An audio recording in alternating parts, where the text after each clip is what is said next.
Capítulo 108. La veracidad en el lenguaje del cuerpo. Dijimos ya que en el contexto de las presentes reflexiones sobre la estructura del matrimonio como signo sacramental debemos tener en cuenta no solo lo que Cristo declaró sobre la unidad e indisolubilidad, haciendo referencia al principio, sino también, y aún más, lo que dijo en el Sermón de la Montaña cuando apeló al corazón humano. Así, aludiendo al mandamiento de no adulterarás, Cristo habló del adulterio en el corazón, porque todo el que mira a una mujer deseándola, ya adulteró con ella en su corazón. Mateo 5:28. Así pues, al afirmar que el signo sacramental del matrimonio, que es un signo de la alianza conyugal del hombre y de la mujer, se forma basándose en el lenguaje del cuerpo, y una vez releído en la verdad y releído continuamente, nos damos cuenta de que el que relee ese lenguaje y luego lo expresa en desacuerdo con las exigencias propias del matrimonio como un pacto y sacramento es natural y moralmente el hombre de la concupiscencia como varón y mujer, entendidos ambos como el hombre de la concupiscencia. Los profetas del Antiguo Testamento tienen ante los ojos ciertamente a ese hombre cuando, sirviéndose de una analogía, censuran el adulterio de Israel y de Judá. El análisis de las palabras pronunciadas por Cristo en el Sermón de la Montaña nos lleva a comprender más profundamente el adulterio mismo y a la vez nos lleva a la convicción de aquel en el corazón. Es una convicción en ese corazón humano porque no es tanto acusado y condenado por Cristo a causa de la concupiscencia o concupiscentia carnis, cuanto más que ante todo es llamado el corazón. Y aquí se da una decisiva divergencia entre la antropología y la hermenéutica antropológica del Evangelio y algunos influyentes representantes de la hermenéutica contemporánea del hombre, que son los llamados maestros de la sospecha. Pasando al terreno de nuestro análisis presente, podemos constatar que aunque el hombre, a pesar de ser el signo sacramental del matrimonio y a pesar del consentimiento matrimonial y de su realización, permanezca siendo naturalmente el hombre de la concupiscencia, porque sin embargo es a la vez el hombre de la llamada. Es llamado a través del misterio de la redención del cuerpo, que es un misterio divino y que es simultáneamente en Cristo y por Cristo en cada hombre, y es una realidad humana. Además, ese misterio comporta un determinado etos que por esencia es humano, y al que ya hemos llamado antes el etos de la redención.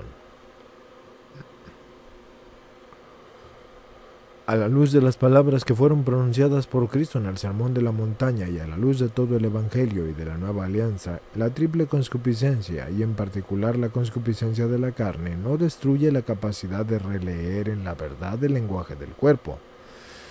y de releerlo continuamente de un modo más maduro y pleno, en virtud de la cual se constituye el signo sacramental, tanto en su primer momento litúrgico como luego en la dimensión de toda la vida. Y a esta luz hay que constatar que si la concupiscencia de por sí engendra múltiples errores, releer el lenguaje del cuerpo y juntamente con esto así engendra incluso el pecado, que es el mal moral, y que es contrario a la virtud de la castidad tanto conyugal como extraconyugal. Sin embargo, en el ámbito del etos de la redención, queda siempre la posibilidad de pasar del error a la verdad, como también la posibilidad del retorno, o sea, de la conversión del pecado a la castidad, y como expresión de una vida que según el Espíritu Santo. Gálatas 5:16. De este modo, en la óptica evangélica y cristiana del problema, el hombre histórico, después del pecado original, basándose en el lenguaje del cuerpo, que es releído en la verdad, es capaz, como varón y mujer, de constituir el signo sacramental del amor y de la fidelidad y de la honestidad conyugal. Y esto es como signo duradero, porque dice, serte fiel siempre, en las alegrías y en las penas, en la salud y en la enfermedad, y amarte y respetarte todos los días de mi vida. Y esto significa que el hombre es de un modo real el autor de los significados por medio de los cuales, después de haber releído en la verdad el lenguaje del cuerpo, es incluso capaz de formar en la verdad ese lenguaje en la comunión conyugal y familiar de las personas. Es capaz de ello también como hombre de la concupiscencia al ser llamado a la vez por la realidad de la redención de Cristo, simul lapsus et redemptus. Mediante la dimensión del signo propia del matrimonio como sacramento se confirma la específica antropología teológica, La específica hermenéutica del hombre, que en este caso podría llamarse también hermenéutica del sacramento, porque permite comprender al hombre basándose en el análisis del signo sacramental, el hombre como varón y mujer y como ministro del sacramento, autor y coautor del signo sacramental, es sujeto consciente y capaz de la autodeterminación, y solo sobre esa base puede ser el autor del lenguaje del cuerpo. Puede ser también autor y coautor del matrimonio como signo de la divina creación y redención del cuerpo. El hecho de que el hombre como varón y mujer es el hombre de la concupiscencia no prejuzga que sea capaz de releer el lenguaje del cuerpo en la verdad.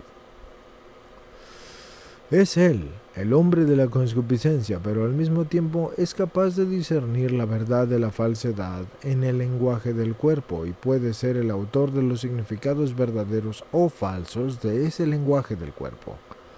Es el hombre de la concupiscencia, pero no está completamente determinado por la libido, en el sentido de que frecuentemente se usa este término.